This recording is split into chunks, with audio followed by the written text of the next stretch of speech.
So, Rudyard Kipling's The Man Who Would Be King. What a great story. So this is a typical Victorian adventure story. And Kipling wrote several adventure stories across his sort of wide range of writing. Adventure stories were often set in the colonies. They were set in these exotic places. H. Rider Haggard's King Solomon's Mines is set in Africa. Robert Louis Stevenson's Treasure Island is set in the Caribbean. Kipling's The Man Who Would Be King, obviously set in what's now Afghanistan. The Jungle Book set in India, and so on and so on. Part of the reason, and these were regarded as boys' stories, so these adventure tales were supposed to be read by young men. Part of the idea here being that by setting these exciting adventure stories in these sort of exotic colonial locations, you prepared young men to go out and serve the empire in the colonies. So the idea, in part at least, was to prepare young men for colonial service, which was a big preoccupation of the British, because they had such a massive empire. They needed soldiers to garrison places, they needed sailors to go and sort of maintain trade routes and things like this. And so this project of preparing people for empire was important. These adventure stories often also told of duty and told of honor and things like this. These sort of positive values that the British would want to instill in young people destined for colonial service. And The Man Who Would Be King is no exception to these rules. So what we've got in The Man Who Would Be King is a sort of interesting blend of duty, honor, the spirit of adventure, the spirit of exploration, the spirit of expanding the empire, combined with a sort of Anglo-Indian disdain or distrust for government and sort of disinterest in Europe.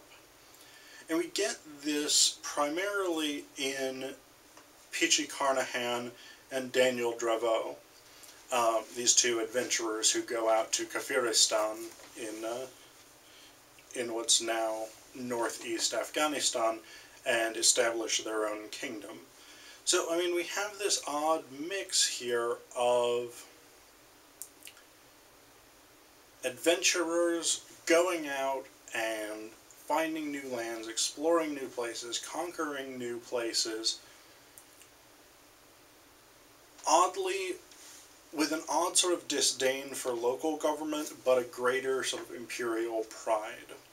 So, I mean, we get this reference here. This is the top of page 1859, where Carnahan says, "The country isn't half worked out because they that governs it won't let you touch it.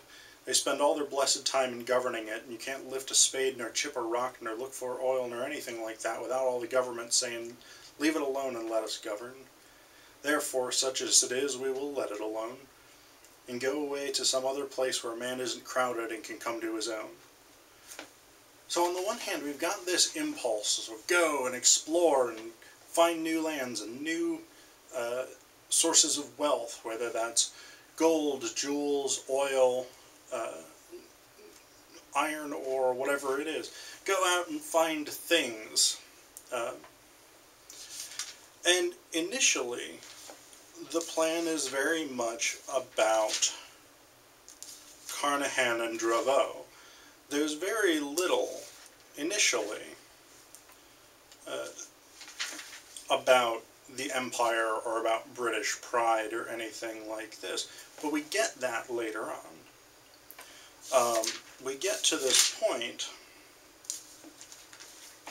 and this is page 1870,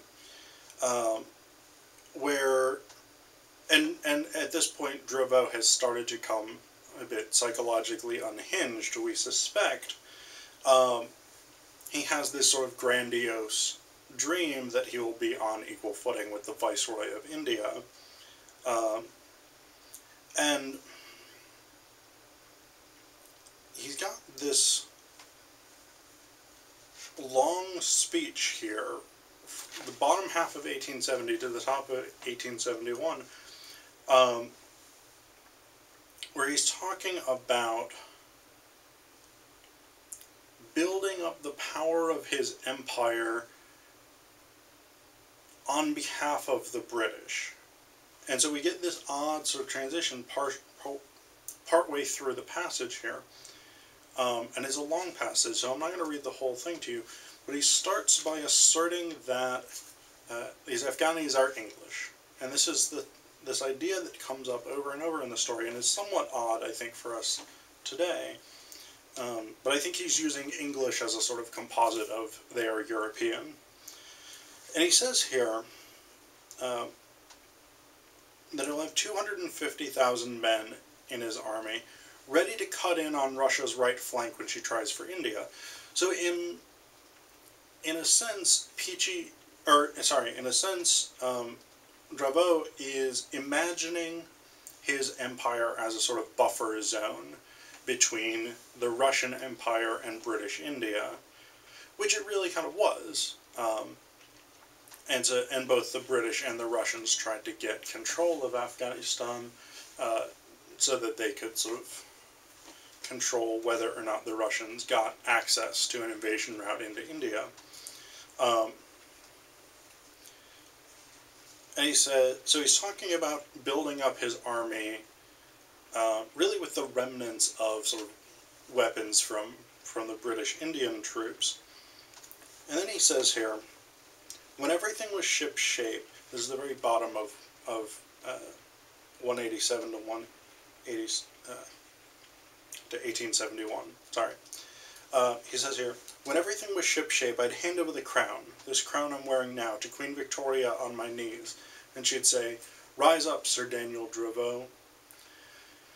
So he's got this sense, and again, this is not something that comes up throughout most of the story. This is really an idea that gets introduced here at 1870, fairly late into the action, where this expansion, this sort of conquest by Dravo and Carnahan is somehow for the benefit of the British Empire.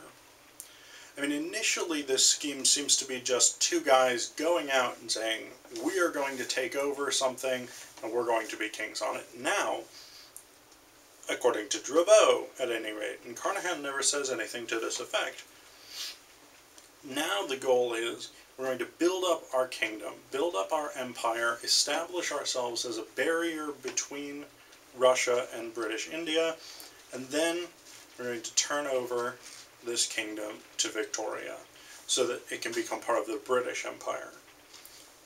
This is a very interesting change because, again, what we're getting here is this suggestion that you should go out and explore and discover and find new lands, find new resources and things like this in the service of the British Empire. And again, this is a boy's tale, a boy's story, and the idea is that you're training young men to think of the world in a certain way. And we get this sort of glorious, these sort of glorious descriptions of Kafiristan. It's full of beautiful white people who are sort of dignified and noble and bizarrely have these Masonic traditions that they don't fully understand, but that Carnahan and Dravo are able to capitalize on. It's this land of wealth. We get here at the bottom of 1867 this reference. I've got a crown for you. This is Dravo talking to Carnahan. I've got a crown for you. I told him to make 2 of them at a place called Shu, where the gold lies in the rock like suet and mutton. Gold I've seen, and turquoise I've kicked out of the cliffs, and there's garnets in the sand of the river, and here's a chunk of amber that a man brought me. So we've got this sort of vast set of riches in this colonial space, in this colonized space, and we've got these sort of beautiful people, white people, sons of Alexander, as Dravo calls them on 1869. So, I mean, there's this weird sort of sense here that this is a sort of odd paradise, but it's also a space of danger, and it's a space of savagery.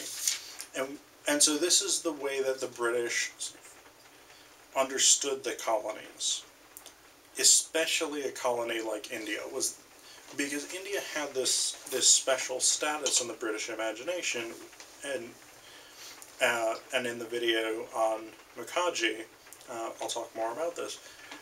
India has this special status in the British imagination because, on the one hand, it is seen as a place of sort of exotic savagery and odd customs and barbaric gods and things like this, which is totally just a British concept, British sort of romanticized conception of India.